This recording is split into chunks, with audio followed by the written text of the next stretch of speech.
What's going on, guys? It's Rage, and welcome back to some more of the Horizon Modern Warfare client. I know it's been a little bit since the last Horizon video, but yesterday on July 10th, the brand new 1.05 update dropped, so today's video is going to be covering everything with the update. As always, I highly encourage you to join into the Horizon Modern Warfare Discord to get involved and stay up to date with everything going on with the mod. As a quick refresher for installing the update, the launcher will auto-update everything for you. So open your Horizon Modern Warfare launcher, click the settings cogwheel up at the top, and double-check your install directory. Click the Modern Warfare Remastered folder once to highlight it, finish and save. Then click verify files to install the update. If you need further assistance, ask in the Discord and check the link in the description below. So with that all out of the way, let's go ahead and jump into the update. First and foremost, this update mostly focuses on quality of life, fixing the lighting and removing fog on a handful of maps with some slight weapon tuning and perk replacements. As some of you may already know, there will be updates in the future to add in Modern Warfare 3, Black Ops 1, and Black Ops 2 weapons.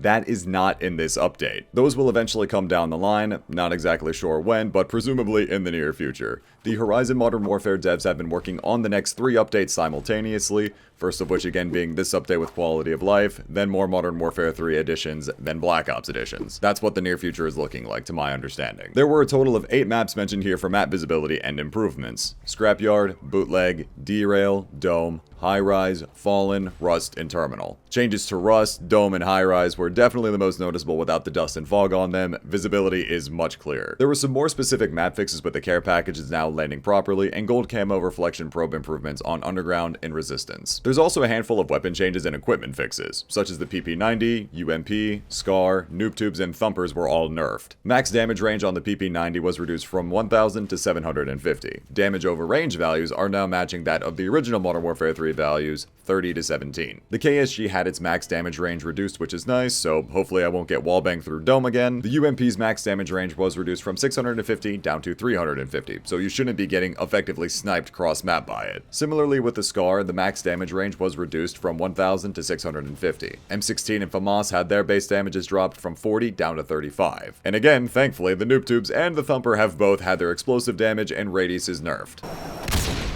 You know what I was saying earlier? That I can't believe people are noob tubing? I can't believe we're noob tubing with lightweight and last stand. Genuinely still can't believe we're noob tubing in the Big 25, but alas, nerfed. The G36 had a slight base damage buff up from 35 to 40, but reduced max damage range from 1500 down to 850. As for the snipers, I know everyone's favorite topic. The AS-50 2D scope has been fixed and is much cleaner, so we don't see the odd texture when in scope anymore. There are also new 2K resolution textures for both the Intervention and the Barrett. For weapon balance with the following snipers: the Intervention, Barrett, M40, and MSR have, quote, improved body multipliers and fixed, quote, incorrect FOV. Assuming they mean the ADS FOV value, CG_FOV min. One of the biggest complaints for sniping on keyboard and mouse has been that, and the way to have fixed it as of recent was adjusting the CG_FOV min value to 20. Now, it is worth noting that there still isn't an in-scope ADS sensitivity multiplier. I've mentioned this before, but at one point in the H2M dev cycle, apparently someone was working on reverse engineering that, but I still don't know when or if that will happen anytime soon. So with the update, for those of us sniping on KBAM, definitely let me know how it feels for you now. As far as the quote improved body multipliers go, this is a buff for sniping, which I know may raise some eyebrows, but I genuinely believe this has been needing to be addressed considering I've been getting literal headshot hit markers with snipers.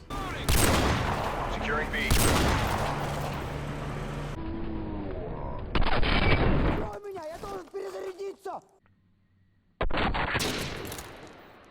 They've been uncharacteristically inconsistent in some cases, and I'm glad that this has been looked into. I know a lot of people out there don't like sniping, or getting sniped for that matter, and I totally get it, but this is just ridiculous. In what world am I shooting somebody in the noggin with a 50 cal and still getting a hit marker? This is a problem I've ran into a ton while playing Horizon Modern Warfare, and I genuinely don't know if it's a weird desync issue, or just a problem with Modern Warfare Remastered at a base value. Some servers might not have headshot damage multipliers, or what the deal is. Nonetheless though, sniping has felt really nice and more consistent after the new update. Again, considering the snipers have been buffed, of course the devs are keeping an eye on it and how it mixes with weapon balance changes. There are more in-depth notes on server browser improvements, killstreak and gameplay changes, including replacing perks and death streaks. We have the first perk replacement being Marksman from Modern Warfare 3, that now replaces Scrambler, but currently Marksman Pro retains the functionality of Scrambler Pro for now, which I would figure would be adjusted further in future updates. We also have a huge positive change in removing Painkiller. The Painkiller death streak has been removed and has been changed to the death streak juiced from Modern Warfare 3. A very welcome change and genuinely one of the best things that IW4X did, so very nice to see that it's been implemented here in Horizon Modern Warfare. I covered the whole perk debate in a previous video, and for now, stopping power has not been adjusted and does remain in the game.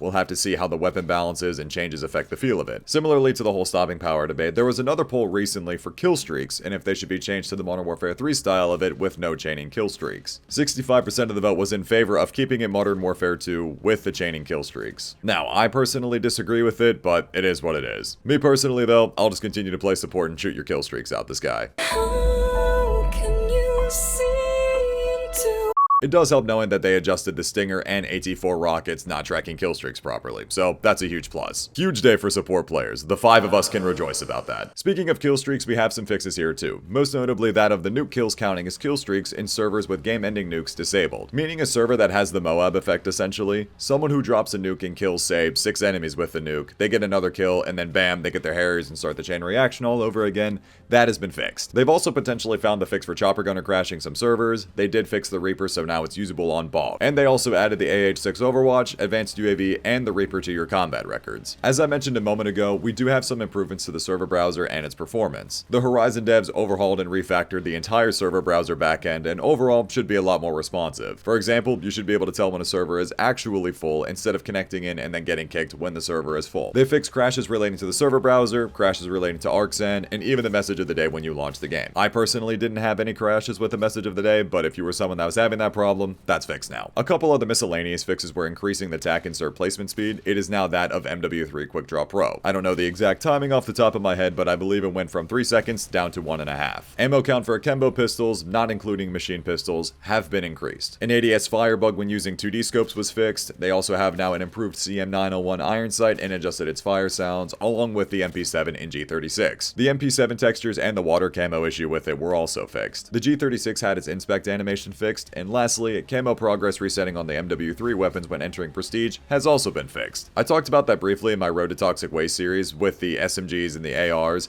I had some camos reset on the MP7 and G36 for example, so very good to see that they got that sorted. Now again, this whole update was meant to be a huge focus on quality of life, and in the future, major content updates are still to come. Very excited for that as we've seen screenshots of the MW3 ACR, which I've been told will not replace the MW2 ACR, so you can choose between both. The DSR, MSMC, L96, and plenty of other weapons are still to come, and I'm very stoked for that. I already know when the L96 returns, I'm gonna have to make another Road to the L96 multi-episode. So far again though, overall things have been pretty smooth with the update, but there is one bug I do want to make you all aware of. I've noticed this on both the COD 4 and Modern Warfare 2 Remastered maps. Thankfully, it doesn't seem to be a problem on the MW3 maps, but factions and operators are not displaying properly. Meaning that I could be playing on Op 4, but my teammates are showing up as Task Force 141 operators. I was playing as the Rangers on Terminal, but my enemies were showing up as Rangers and not Spetsnaz. I had the same issues on both High Rise and Vacant, so I'm not sure what's happened there, but it is something I wanted to make you all aware of. I do believe a Horizon dev was in my stream when I first noticed this yesterday, so hopefully this won't be a problem for too long. It could just be a server-side issue, but I'm not 100% sure. With that all being said, that covers just about everything with the new Horizon 1.05 update.